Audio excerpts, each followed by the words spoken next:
So I'm so excited to introduce to you Harry Moseley, Global Chief Information Officer of Zoom Video Communications.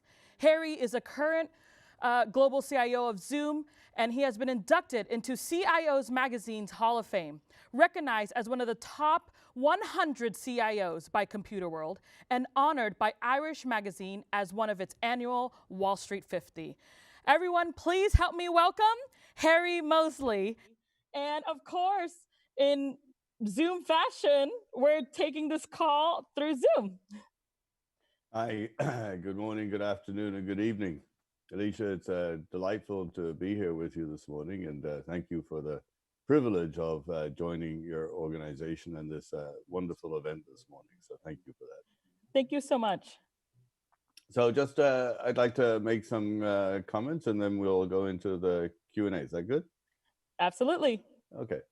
So I wanted to talk about a variety of topics, and and one of those topics is the different generations that we're encountering all the time.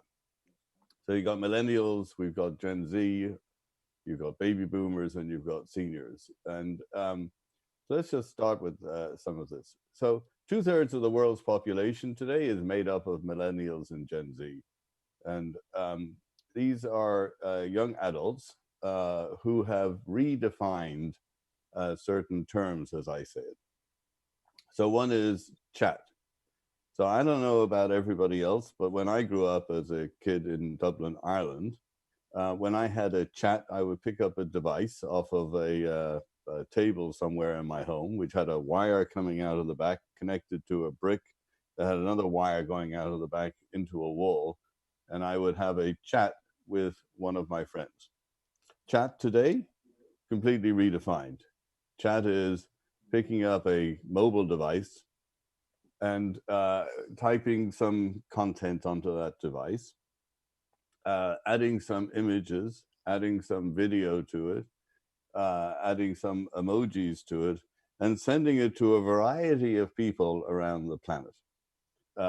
That's what chat is. It's a radically different experience. And connecting is also different. So connecting was, and to some degree still is meeting people in person. But connecting now is different for this population of people. Connecting now is when I can see you and hear you. And I always remember having dinner with my younger son in San Luis Obispo, California, uh, probably about 6 or 8 months ago now. And over dinner, I said to him, "When was the last time you had a chat with Sammy?" Sammy's his brother who lives in Zurich, Switzerland. So he goes, "Yesterday." That's good. And then I said to him, "When was the last time you connected with him?" And he scratched his head and said, "About 3 weeks ago." And that is exactly what I just said, because chat, he was texting with him. They do that all the time. But connecting, seeing, and hearing him is not as frequent. And these young adults have also redefined so have different expectations, if you will, in terms of reacting to things. They live in this world of now. It's like, I want to contact you now. I need the approval now. I want to discuss this topic with you now. They've got little patience for the sort of weekly recurring meetings and things of that nature. So they're very much into sort of action-oriented events. And why is all this important? This is important because it speeds up everything. It takes the friction out of their work experience. It speeds up things like innovation. It's a much more agile environment. And this is all about focusing on increasing the top line and reducing the bottom line expenses. A second topic I'd like to talk about is sort of the video being the new communication. Video is the new voice, so to speak. And there was a study done some time back by a professor from the University of LA, Albert Mehrabian, that talked about the verbal and nonverbal messaging. And he did an analysis of communications, and it boiled down to three things. Boiled down to words, tone, and body language. And I find this very interesting. So words actually only account for 7% of a communication. Tone accounts for 38% of a communication, but body language accounts for 55% of a communication, which I find sort of wow. But it also sort of reminds me of a story many years back earlier in my career. I was working for a financial services firm in New York, and the CEO called me about 6 months after I joined the firm.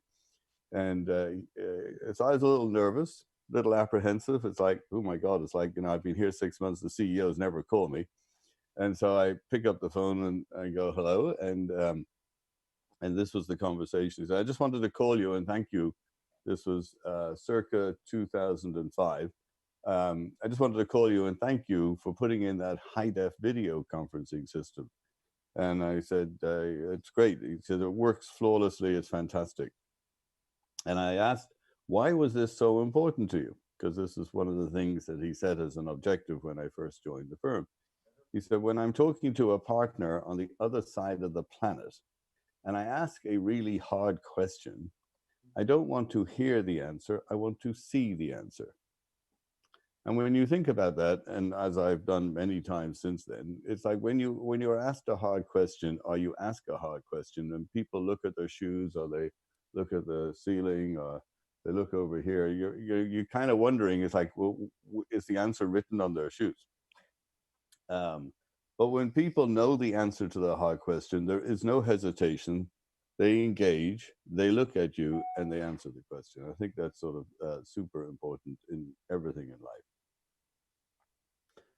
In terms of, sort of where are we in this coronavirus world that we're now living through and experiencing, and sort of what's changing. And I think there are some things we will get out of this.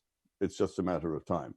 The sooner, the better. And I feel sorry for all those people, millions of people who have been negatively impacted by it. But my hope is that we can recover quickly from it. And this world has shown a lot of resilience. So I expect that to happen. In the meantime, though, we've had like lots of different experiences over the last, call it 12 weeks, 14 weeks. One of those different experiences is the work from home model, or as my wife refers to it, is the living at work model. Which is, it actually works. It's, the productivity that companies around the world are seeing from people being able to work from home is rather significant. And it's not because they're working longer hours. It's because they don't have that constant interruption that they get in the work environment. They're not exhausted by the commute, etc. And and so there was always a lot of myths about the productivity that will be achieved by people working from home. Those myths have now left. Many organizations are now considering the work from home model as a permanent part of the way they will engage in our futures. And it's also changed a lot of perspectives on what can be done on video and what can't be done on video. I was just reading earlier today about a couple that adopted a baby over the Zoom platform. I think that's fantastic. You can see courts now operating in a video world. You can see people who have been unfortunately incarcerated being able to connect with their families using video. And these are sort of wonderful use cases. But also in the business world, there was an article published by one of the media channels recently that talked about bankers, investment bankers, and how investment bankers had suddenly, discovered the art of video conferencing and how they can actually conduct business over video on a global scale. And the article had some quotes from some bankers saying how they found it to be incredibly efficient. And there was a statement in there which sort of made me smile, which was, I will not fly to London. This was a New York banker. I will not fly to London for that one-day meeting anymore. So you think about the consequences of all this, the productivity, the efficiency, the increase in the work-life balance, being able to be home, to be with the family, to attend parent-teacher conference, and the impact on the carbon footprint. So I think that's wonderful from an impact on and how we'll see things changing. Um, it's very it's very humbling to be at Zoom right now. As you mentioned a moment ago, Alicia, keeping companies operating on a global scale, keeping governments running so that countries can work through this pandemic, and also connecting people on a social basis, whether it's church services, whether it's bar mitzvahs, whether it's a wedding. The Queen had her birthday on Zoom, and you got things like Saturday Night Live on Zoom. I was watching a football game earlier this morning, and I think it was in Denmark, where the stadium was empty. There was no audience, no fans in the physically in the stadium, but Zoom was around, zooming around the stadium everywhere. It was quite fantastic, and it's extremely humbling, quite honestly, to be a part of this company today and keeping the world going. Last point I'd like to make is to talk about education. Education is fundamental. Um, I often refer to my own education, whilst it's much more in the technical world. I believe that without that great education that I had in elementary school, in secondary school, and in university, and then the ongoing education I received from the many wonderful organizations I had the privilege of working for in my career, I would not be the person I am today. And I think that sort of, again, education is the foundation. And I think education in the financial world is super critical. It's the notion of, when is the right time to start a retirement account? As soon as you can. Because it's kind of like, one of the things that my mother used to say to me, don't worry about the dollars, worry about the pennies. The dollars will take care of themselves. And so it's never too early to start thinking about that retirement. And I can't take credit for it. All the credit goes to my wife. My kids have retirement accounts, and they started them when they were teenagers, and I think that's terrific. Another thing is it's sort of understanding that yes, you can get a credit card, and credit is nice to have, but not necessarily something you should use. So it might be actually better to save up and buy that purchase when you have the money, as opposed to borrowing the money and paying the interest, because then you start that very positive cycle of being able to create that great financial future for oneself, one's family, and live a great life. So again, thrilled to be here. Just wanted to make some remarks and love to take some questions. Thank you so much, Harry. That was a wonderful message. I do have some questions lined up here from our chat and from our audience. No hard ones, please. It is a Saturday morning. Okay, I'll try my best. Yeah, I'm just kidding. The first question I want to ask is about trust over technology and the internet. Even online banking and online shopping, when it was first launched, many people were still very skeptical about doing that because of their information. So I was just wondering, since World System Builder is obviously part of the financial industry, how do you see any progression in terms of people's confidence of using technology like Zoom or online to be able to help with their finances, as you just mentioned, like their retirement plans or building their investments and financial future?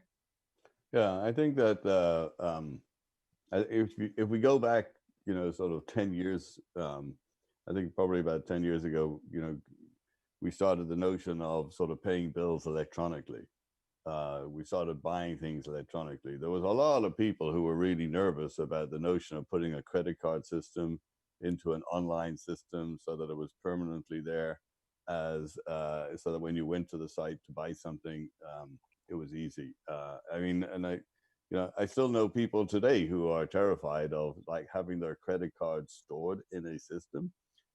they were terrified of like buying something. They would do it for the research, then they would go to the local store and buy it. Um, but I think people are starting to get more and more comfortable with it. And again, there's been a sort of significant maturity around things like encryption, security, privacy, a little bit of regulation is in there as well. So I think that the world has changed dramatically. And the other part is going back to what I was talking about before. It's like, sort of the millennials and Gen Z. These people are completely comfortable with all the above. Right. They are super comfortable and they will transact anything online. They are quite happy to jump on a video call. They're quite happy with the technology. They're very technically literate and they have much more trust in these platforms than the sort of older generations, if we will. Okay, so the future's looking bright for us. I also wanted to ask, I think there's another correlation between Zoom and WSB. Um, Zoom, a lot of people originally before the pandemic was actually they would rather do things face to face, right? So a lot of things that we see happening today, now people are kind of were forced in a situation to use Zoom. And so WSB, we also want to be the pioneer for financial education. And oftentimes we do receive pushback because people say the market's up, or I still have a job, I have my benefits, and we don't want for something to happen like this, although it presents opportunity just like it did for Zoom. But what message or points that you can give to WSB to help people, based on what you've been experiencing at Zoom, so that people can prepare better financially as well? Yeah, I think sort of it's when you don't want to wait till the last minute to get help. It's kind of like, because then it's way too late. You're much better being proactive, being thoughtful, having good relationship, etc., with your financial planner, with your financial advisor, etc., so that everybody's familiar with sort of like all the moving parts. So when things start to quote go adrift, if you will, or sort of start to trend in a direction, in a trajectory that isn't so positive, it's like you don't want to wait until then to start to engage, because you mentioned the word trust. Trust is super important, and trust is developed between people over time, and is developed through a relationship. And I fundamentally believe that, not just because I work for Zoom, but being able to see the person you're talking to is much more engaging, because you can see the person, hear the person, and you can read that body language, and that makes that connection. Doing it, in a video, doing it in person, yes, it's kind of like you can never replace the in person. But when there isn't enough time in the day, when you've got a young family and you've got it's isn't this so much easier than having to sort of like get somebody to look after the kids so you can go talk to the financial planner, financial advisor? It's like it's much better to be able to sort of just take the 10 or 15 minutes. You can do on video less time than it would take you to travel to the meeting. So, Right. And again, I think that with the changing generations, people will be getting more and more comfortable. Yeah. Wonderful.